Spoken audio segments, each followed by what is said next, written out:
और साचे साचे बतिया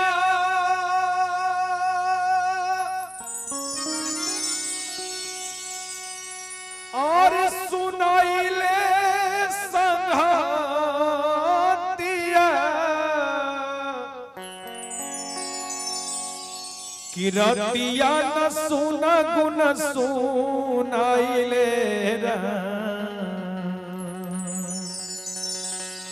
हरे राम सुतल रहनी अपना भवन में सुतल रहनी अपना भवन में घरवा में चोरवा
सुतल रहनी हम अपना भवन में घरवा में चोरवा समाई ले रहा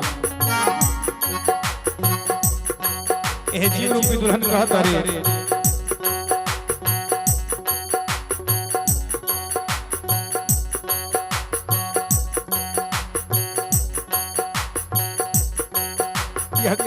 जीव रूपी दुल्हन कहती है आहट पाई के बोला चाहनी डर से न पूछाऊ बोलाइले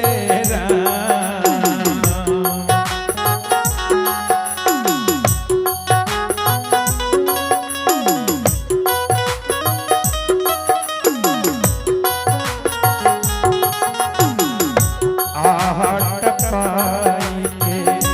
बोला चाहनी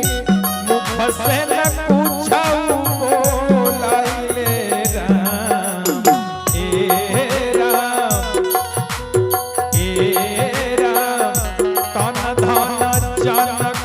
छुअल सना चोरवा तन धन जान कछु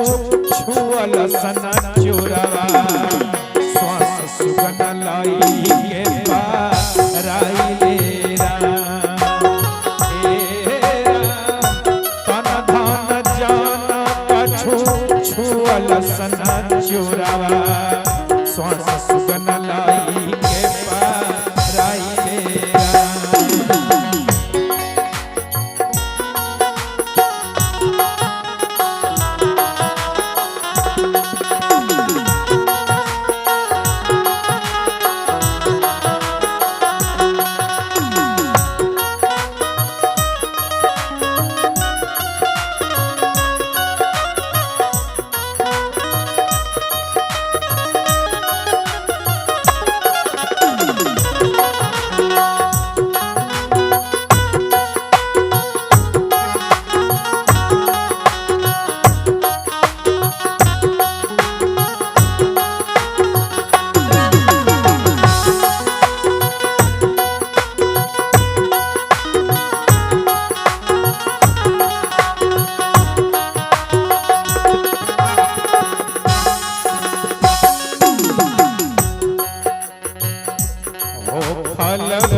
पिंजरा बंद के बारी देखी सबकर नैन लोराई ले रहा एह जीव रूपी दुल्हन कहा तारी गईनी नगरिया पिया के से जारिया मुख से न पूछऊ बोलाई ले रहा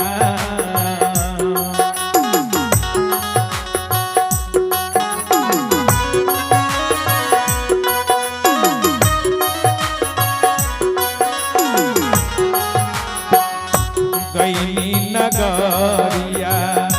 पिया के से जारिया कर से न पूछऊ बोलाई ले रहा एरा बेदर्दी बलमया के पूछेला जरिया बेदर्दी बलमया के पूछेला जरिया कैसे चुनरिया लासा राई लेरा एरा बेदर्दी बलमया के पूछेला जरिया कैसे चुनरिया लासा राई लेरा सच सच बतिया और बताइले संघातिया